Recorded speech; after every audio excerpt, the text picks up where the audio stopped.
आबना हुरमस और बाबुल मंदब में जंग की आग एक दफ़ा फिर भड़क उठी।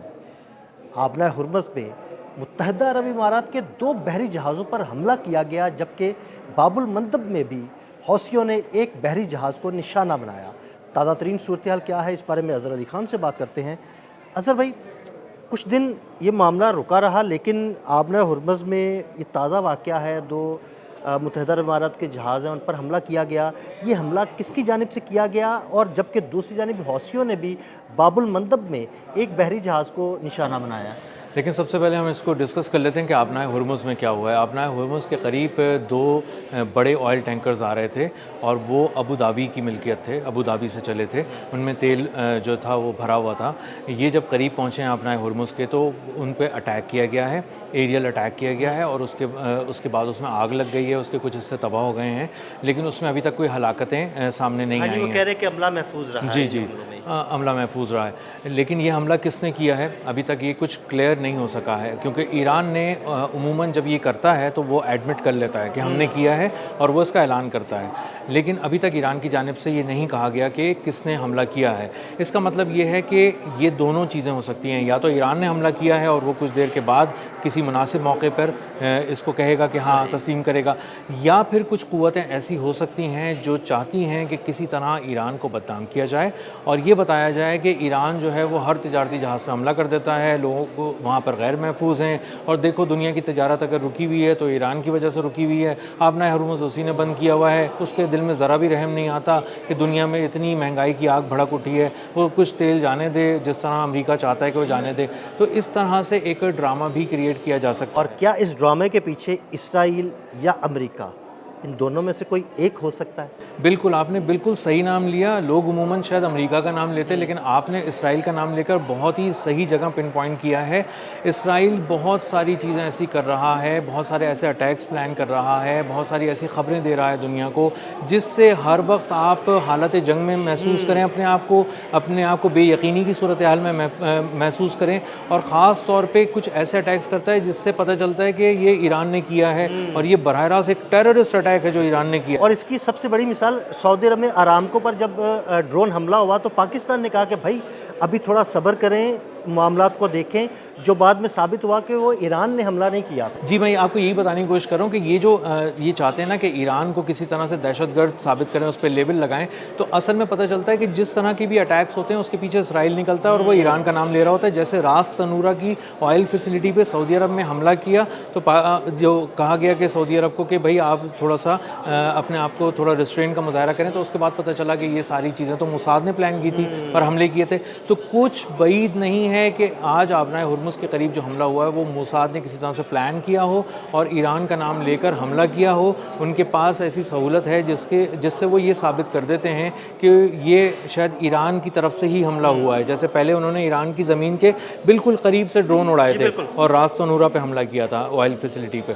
तो अब हो सकता है कि इसी तरह की कोई चीज़ मोसाद ने प्लान की हो, तो ये आने वाले दिनों में साबित होगा कि सामने आ जाएंगे कि आने वाले दिनों में क्या होने वाला है। अच्छा अज़हर भाई, दूसरी तरफ हौसियों ने जो हमला किया है वो किस शिप पर हमला किया, वहाँ उसमें कितना नुकसान हुआ, उस बारे में हमारे नाज़रीन को बताइएगा। हौसियों ने रेड सी में बाबुल मंदब के पास एक तिजारती जहाज़ को निशाना बनाया है। ये वो तिजारती जहाज़ है जो बुनियादी तौर पे हौसियों की इजाज़त के बगैर बाबुल मंदब के करीब आ रहा था। उसको वार्निंग दी गई, उसको रेडियो सिग्नल्स पे बताया गया, लेकिन उसने उसको इग्नोर किया और अपनी पेशकदमी जो थी, अपना सफ़र जो था वो जारी रखा। तो वो अगर अपना सफ़र इसी तरह जारी रखता तो वो बाबुल मंदब को बहुत आसानी से क्रॉस करके आगे चला जाता। तो इसीलिए हौसियों ने जब अपनी वार्निंग्स का पूरा एक जो कोर्स ऑफ एक्शन होता है उनका, उसमें जो वार्निंग्स वाला हिस्सा था, जब वो पूरा कर लिया तो उसके बाद उन्होंने उस जहाज़ पर अटैक किया। और इसको यूके की मैरीटाइम जो ट्रेड ऑर्गेनाइजेशन है उसने भी कंफर्म किया है कि एक तिजारती जहाज़ को निशाना बनाया गया है, हौसियों की जानिब से बनाया गया है। और हौसी जो है वो मुस्तकिल ये बात बता रहे हैं कि न सिर्फ उनका बाबुल मंदब पे कंट्रोल है, बल्कि वो यमन की फोर्सेस को भी अलाउ नहीं करेंगे कि किसी तरह से वो ज़मीनी तौर पे भी आगे पेशकदमी करें या आगे बढ़ें, या उन इलाक़ों में अपनी प्रेजेंस को मजबूत करने की कोशिश करें जहाँ पर हौसी मौजूद हैं। और इसीलिए कुछ जगहों पर हौसियों ने बहुत ही ख़तरनाक बड़े पैमाने पे और बहुत मुहलिक हमले किए हैं, जिसमें उनके 1 दर्जन से ज़्यादा फ़ौजी भी मारे मारे गए हैं। तो अब असल में वो चारों तरफ उन्होंने अपने जंग का जो मैदान है वो सजाया हुआ है इस वक्त हौसियों ने।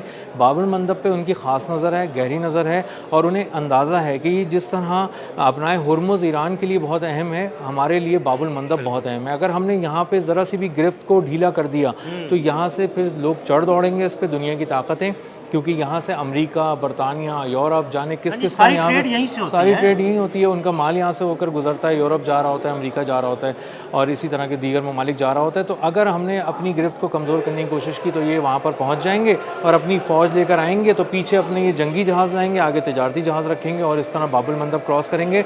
तो हम थोड़ी बहुत भी रियायत ना दें तो बेहतर है, वरना ये कहीं ऐसा ना हो हम थोड़ी सी जगह दें और ये मुस्तकिल यहाँ पर आकर। अच्छा अजहर भाई, दोबारा से बाबुल मंदब से एक दफ़ा फिर आबना हुर्मुज़ की जानिब आते हैं।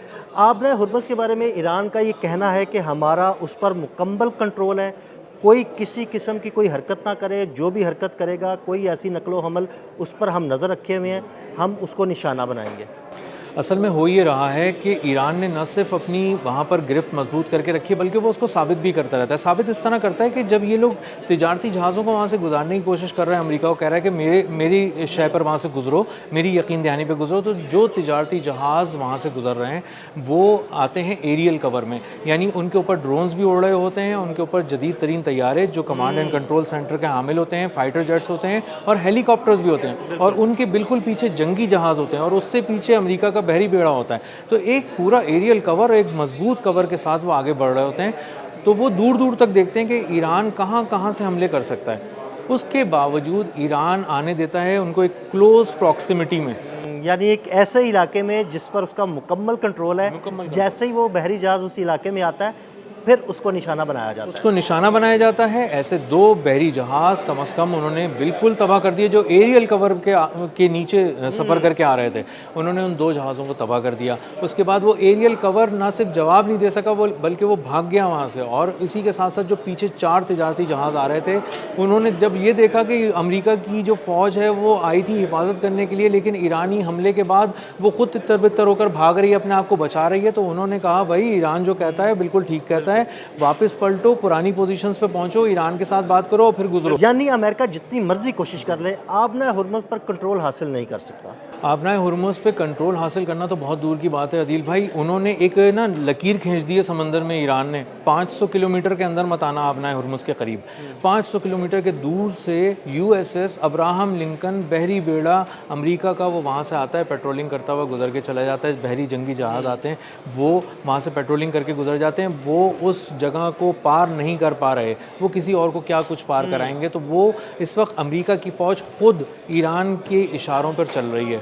तो इस वक्त पूरी दुनिया की तिजारत इसीलिए रुकी हुई है क्योंकि उसको ईरान के इशारे का इंतज़ार है, और वो समझ चुके हैं। अब 5 महीने की इस जंग में हर दफ़ा, हर व्लॉग में और हर रोज़ की अपडेट्स जो हम देते हैं न्यूज़ की, उसमें ये बात साबित हो चुकी है कि ईरान ने किसी 1-2 दिन के लिए भी अपना कंट्रोल नहीं छोड़ा है, कुछ घंटों के लिए भी अपना कंट्रोल लूज़ नहीं किया आबना हुर्मुज़ पे। और अमेरिका आबना हुर्मुज़ की जो समंदरी हदूद है वो तो है ही, लेकिन जो फ़िज़ाई हदूद है उसमें भी अमेरिका का कोई तैयारा, कोई ड्रोन आता है तो वो गायब हो जाता है या तबाह हो जाता है। बिल्कुल ऐसा ही है। और अब आज एक नंबर्स भी आए हैं कि 45 MQ-9 रीपर ड्रोन $1.3 अरब मालियत के तबाह कर दिए इस ईरान जंग में। तो वो जैम भी हो रहे हैं, हैक भी हो रहे हैं, तबाह भी हो रहे हैं। F-35 की भी कोई अब वक़्त नहीं रही है। F-15 को भी निशाना बना लेते हैं। KC-135 रिफ्यूलिंग टैंकर्स हो गए, E-3 सेंट्री अवॉक्स तैयारे हो गए, $700 मिलियन के चीखते रहते हैं। वो कभी कहते हैं हम फंस गए, कभी कहते हैं हम तबाह हो गए, कभी कहते हैं हमारा सिग्नल लॉस हो गया। तो इस वक्त ईरान जिस टेक्नोलॉजी के साथ बैठा है, डोनाल्ड ट्रंप को ये समझ में आ गया है कि आबना हुर्मुज़ तो खैर नहीं आने वाली उनके हाथ में। पिकेक्स माउंटेन के नीचे कुछ है या नहीं है वो भी उनके हाथ नहीं आने वाला। उन्हें बस अब एक नुमाया सा कोई जुमला चाहिए कि हम जीत गए हैं। बस वो ये चाहते हैं कि कोई एक ऐसा सेफ पैसेज मिल जाए या कोई एक ऐसा हमला हो जाए जिसके बाद हम ये कह सकें जनाब हमने ईरान को तबाह कर दिया, और उसके बाद खामोशी से या ढंढोरा पीटते हुए वापस चले जाएं। बिल्कुल ऐसे ही एक जुमले का इंतज़ार है, और इस जुमले को कहीं से भी ना उनकी फ़िज़ाइया ला के दे पा रही है, ना बहरिया ला के दे पा रही है, ना बर्री फ़ौज ला के दे पा रही है। सैंडकॉम और पेंटागन के पास कोई एक हिकमत अमली ऐसी नहीं है कि वो एक बड़ा सा हमला करके दिखा दें कुछ और करके वो उस वॉर थिएटर से बाहर निकल जाएं। अब उनके पैसे भी रोज़ लग रहे हैं, मिलियंस ऑफ डॉलर सिर्फ आपने नेवी की डिप्लॉयमेंट पे फूंक रहे हैं वहाँ पर। बिल्कुल, सिर्फ डिप्लॉयमेंट पे ही लाखों डॉलर लगते हैं, जहाँ जो इतने नेवी सील्स वहाँ पर मौजूद हैं, उनकी खुराक है, उनके रिहाइश के इंतज़ामात हैं, फिर उसके बाद जो समंदर में उनके बहरी बेड़े हैं, उनकी नकलो हमल के लिए उनको जो फ्यूल चाहिए, तो उस पर तो लाखों डॉलर लग रहे हैं। बिल्कुल ऐसा ही है, और उसका हासिल कुछ भी नहीं है। उसका हासिल ये है कि आप उसके करीब नहीं आ सकते जिस जगह पे लकीर खींच दी है ईरान ने।